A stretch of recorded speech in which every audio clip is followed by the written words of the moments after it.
Alright guys, welcome back to another video. My name is CFI Money. If you guys like this content, if you can just pause for a moment and leave a like and subscribe, that would help a lot. I found this video by Derek Reed. It was posted 2 years ago at the Boston Logan International Airport. And it looks like they're flying a complex here. And I haven't watched this yet, but he said, overcoming the challenge of a student pilot's bad landing. So we'll go ahead and watch this together. Is there any more description? Step 1, acknowledge the bad landing. Step 2, understand what went wrong. Step 3, seeking guidance and support from instructors and fellow pilots. Building confidence through practice. Sounds about right to me.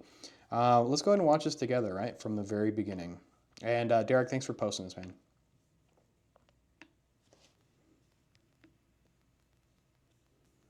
Let's bring it back here. Now, these ones are kind of tricky to see.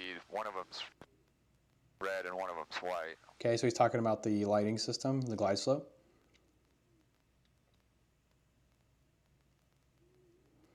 I'm just looking at his configuration. Isn't that mixture supposed to be rich for landing in these planes? Okay, a little bit wobbly. It's keeping that nose down though. Looks like he's slowly starting to bleed out that airspeed now. Ooh. So you didn't flare too much. You got to flare a little bit more than that. Ooh. Alright, let's go. Flaps up, cow flap open. That was a hard one. Yeah, you just didn't flare at all. We just kept dropping and dropping. Cow flap open, let's go full power. Alright, and then 55, let's rotate.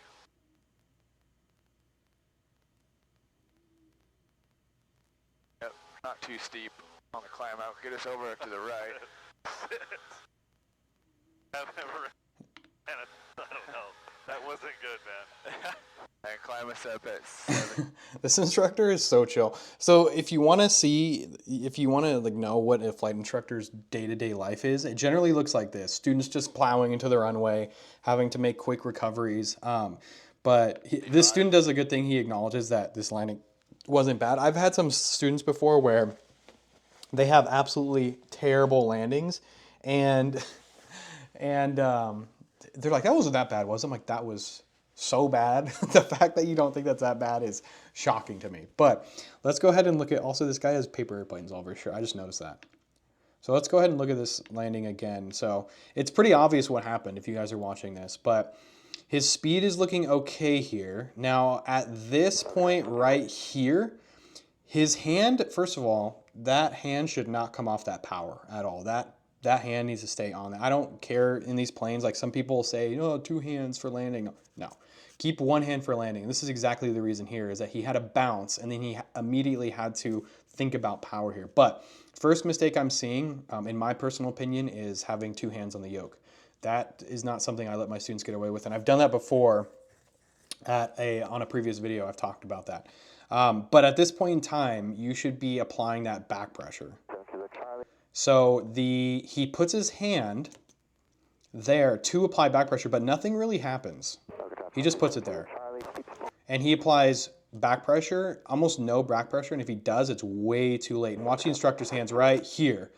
The instructor notices, he's like, we are about to hit the runway. But he's a little bit late on that response. And this is a hard place to be for a CFI because you want your student to catch that, and you don't want to take flight controls because you kind of take away from that teaching moment, but you also don't want to damage a plane or like risk accident or injury.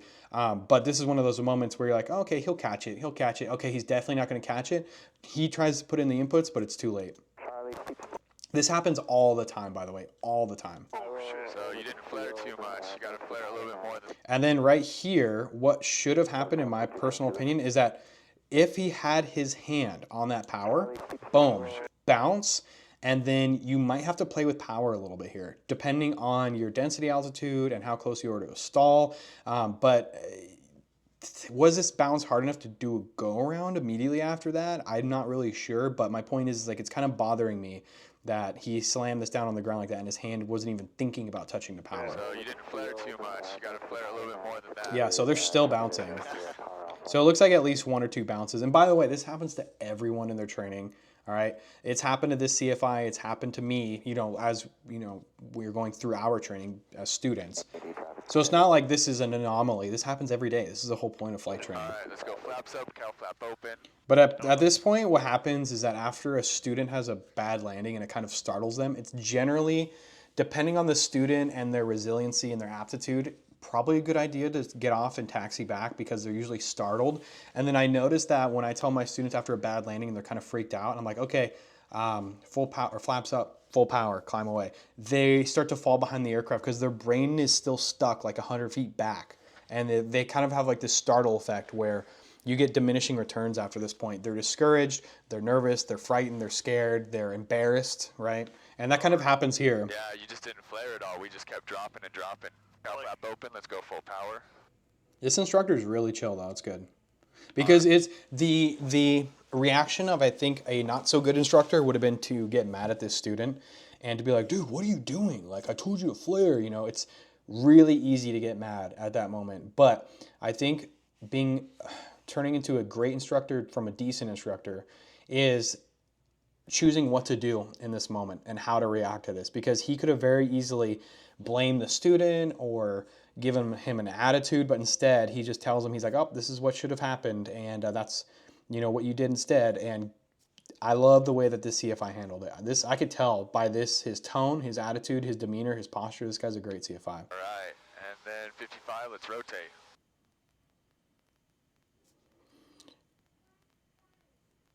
Yep, not too steep on the climb. And then I like his hands here too. So what he's doing is that he's giving his student a lot of room to learn, okay? At this point, remember I told you about that startle effect where students after a bad landing, they kind of start to fall behind the aircraft, they get nervous, they just start doing dumb stuff after this.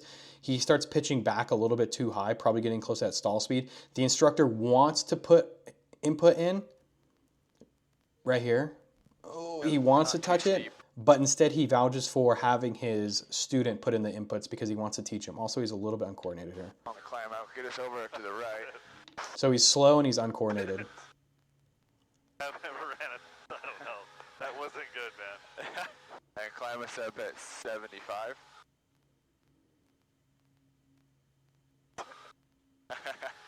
Well, I mean, I hit the center of the runway.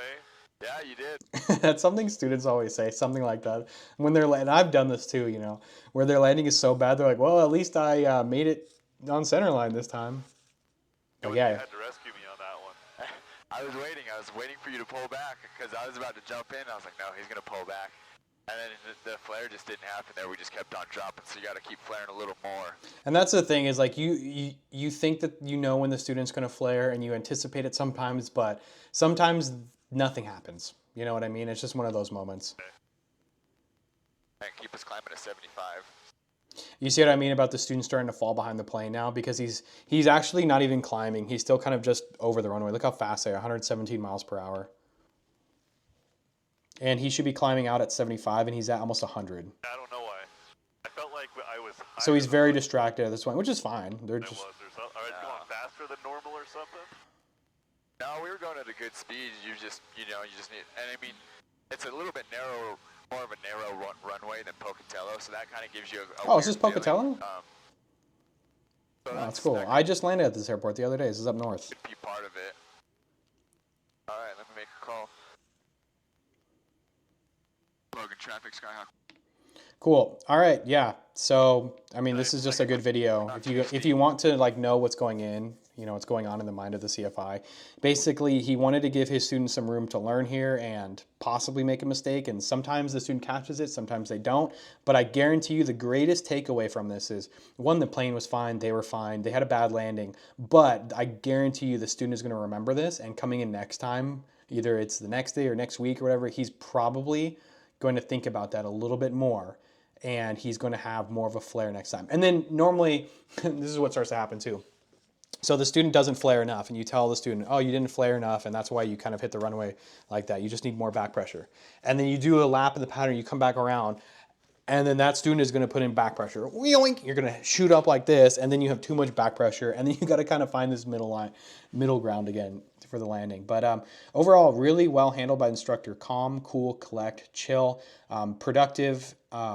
gave positive criticism, but yet not insulting, right? He told them that this is what you did and this is what you need to do instead. The student admitted his mistake, and I like this. This seems like a healthy cockpit relationship. And the reason why I say that is because I've had instructors before, and I've seen it before where, had this had happened to them, I think a lot of instructors would have taken that as an opportunity to kind of snip or yell or be frustrated or make the student feel bad. And you just can't do that. Because at the end of the day, it's like you are the CFI and you were supposed to catch that. You know what I mean? And that's what happens. I'm like, oh, damn, I should have caught that. You know what I mean?